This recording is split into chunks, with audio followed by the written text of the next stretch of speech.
नमस्कार, मैं अनिल तालान और आपका अपने YouTube चैनल पर स्वागत करता हूं। मेरा आज का टॉपिक सिविल प्रक्रिया संहिता की धारा 113 जो निर्देश के बारे में प्रावधान करती है से संबंधित है। निर्देश क्या है? निर्देश केवल उच्च न्यायालय को किया जा सकता है। निर्देश केवल विधि के प्रश्न पर किया जा सकता है, तथ्य के प्रश्न पर नहीं। निर्देश आबद्धकारी हो सकता है। इस संबंध में धारा 113 का परंतुक स्पष्ट रूप से कहता है कि यदि कोई प्रश्न किसी अधिनियम, अध्यादेश, विनियम या ऐसे अधिनियम, अध्यादेश या विनियम के किसी उपबंध की विधि मान्यता अथवा वैलिडिटी से संबंधित है, तब ऐसे प्रश्न पर निर्देश आबद्धकारी होगा। निर्देश वैकल्पिक या ऐच्छिक हो सकता है। इस संबंध में धारा 113 की परिभाषा स्पष्ट रूप से कहती है कि विधि का कोई अन्य प्रश्न जो किसी अधिनियम, अध्यादेश, विनियम या ऐसे अधिनियम, अध्यादेश या विनियम के किसी उपबंध की वैलिडिटी से संबंधित नहीं है, तब ऐसे प्रश्न पर निर्देश ऐच्छिक या वैकल्पिक होगा। निर्देश न्यायालय में निहित अधिकार होता है। निर्देश केवल लंबित मामलों में किया जा सकता है। निर्देश का उद्देश्य क्या है? निर्देश का उद्देश्य गैर अपीलीय मामलों में अधीनस्थ न्यायालय को उच्च न्यायालय द्वारा विधि के प्रश्न पर राय जो दी गई है उसको प्राप्त करके समर्थ होकर विधि के प्रश्न पर त्रुटि करने से रोकना है। चूँकि निर्देश का उद्देश्य अधीनस्थ न्यायालय को गैर अपीलीय मामलों में विधि के प्रश्न पर त्रुटि करने से रोकना है, अतः निर्देश का उद्देश्य सुनवाई से पूर्व या सुनवाई के दौरान या निर्णय से पूर्व होना चाहिए। धारा 113 के आवश्यक तत्व। धारा 113 के आवश्यक तत्व समझने से पहले हमें कुछ बातों को समझना आवश्यक है।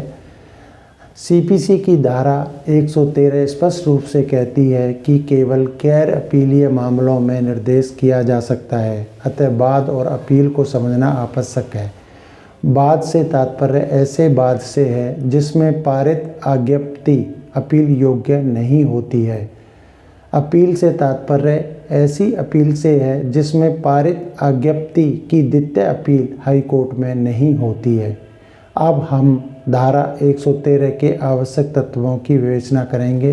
फर्स्ट, अधीनस्थ न्यायालय के समक्ष लंबित वाद या अपील में सुनवाई से पूर्व, सुनवाई के दौरान या ऐसी आज्ञप्ति के निष्पादन के दौरान विधि से संबंधित कोई प्रश्न उद्भूत हो, ऐसे प्रश्न पर संबंधित अधीनस्थ न्यायालय युक्तियुक्त संदेह रखता हो, ऐसे प्रश्न जो किसी अधिनियम, अध्यादेश, विनियम या ऐसे अधिनियम, अध्यादेश या विनियम के किसी उपबंध की वैधानिकता से संबंधित हो तथा मामले के निस्तारण हेतु ऐसे प्रश्न का अवधारण आवश्यक हो, तब ऐसे प्रश्न पर निर्देश आबद्धकारी होगा, अन्य मामलों में ऐच्छिक होगा।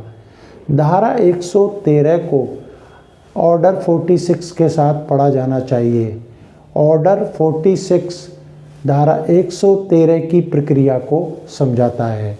धारा 113 की प्रक्रिया को समझाता है। आदेश 46 के नियम 1 के अंतर्गत अधीनस्थ न्यायालय स्वप्रेरणा से या किसी पक्षकार के आवेदन पर निर्देश कर सकता है। नियम 2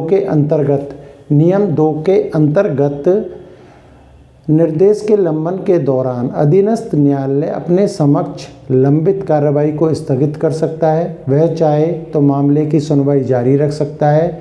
वह आदेश या आज्ञप्ति जारी कर सकता है, परंतु ऐसी आज्ञप्ति या आदेश निर्देश के निर्णय पर समाश्रित होगी। निर्देश के विनिश्चित होने तक ऐसा आदेश या अज्ञप्ति निष्पादित नहीं की जाएगी। नियम 3 के अंतर्गत नियम 3 पक्षकारों की सुनवाई से संबंधित है। इसके अनुसार पक्षकार उच्च न्यायालय में हाजिर होकर निर्देश के विनिश्चय की मांग कर सकते हैं। ऐसी स्थिति में न्यायालय निर्देश को विनिश्चित करेगा तथा